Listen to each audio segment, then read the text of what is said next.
is St. Peter's Church in Monkwearmouth in Sunderland.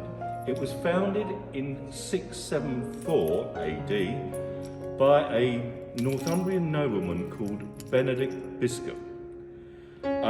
He was a person who had travelled to Rome, and in those days on at least 6 occasions, and he collected books, relics and religious paintings, and had decided to establish a monastery in England around that time.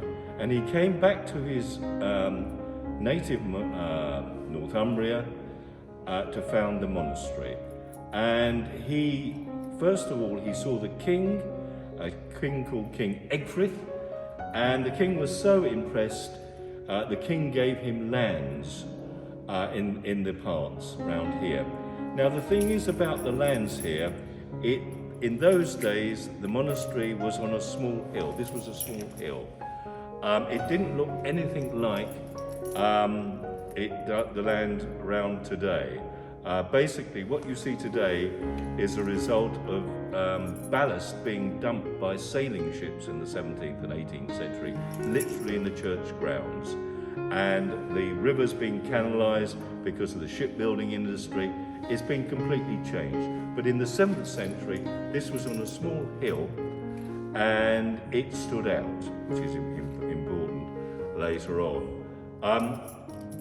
The building began, they built in stone from the outset in 674, which was unusual in those days because most churches were built in wood, but these were built in stone. And what we have here is a monastic church. And the monastic church extended from where I'm standing now to that west wall. And if you just want to twist round, that west wall is the original Saxon wall, which dates from 674. Yes, it's been restored, but it gives you the height and the width. Now the thing to say is, this was a monastic church, and it wasn't just a single church. There were chapels all along the sides here, and there was a doorway where that painting was, which led to the monastic buildings, some of which you can see outside today, the foundations.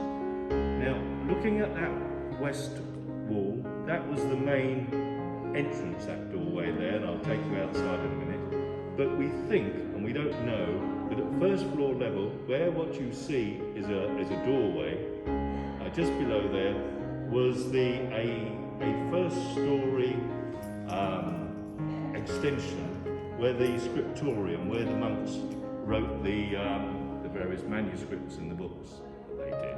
We don't know definitely. Separately, to the east of this main monastic building, there was a smaller chapel which was similar to the standard layout of Saxon monasteries at that time. You had the main monastic church and a separate, smaller chapel to the east.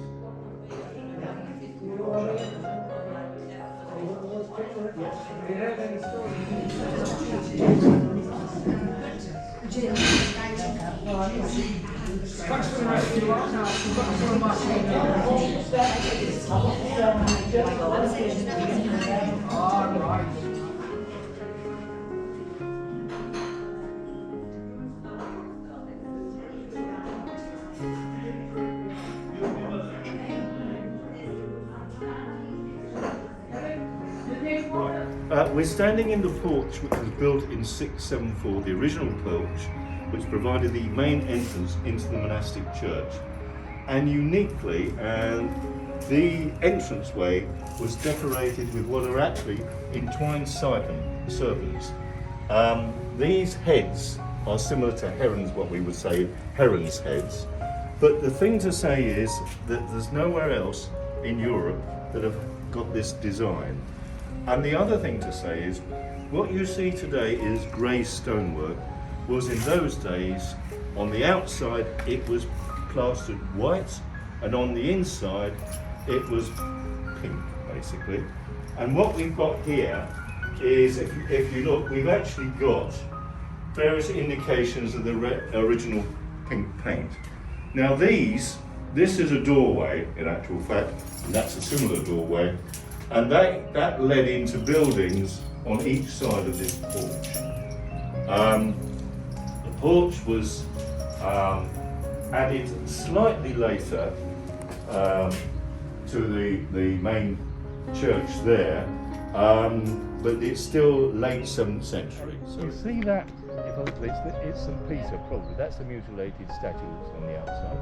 And then there's if I say to you a triangle, it's a creasing, that was the roof line of the original porch, you see, and the town was put on top in the 10th century sort of thing.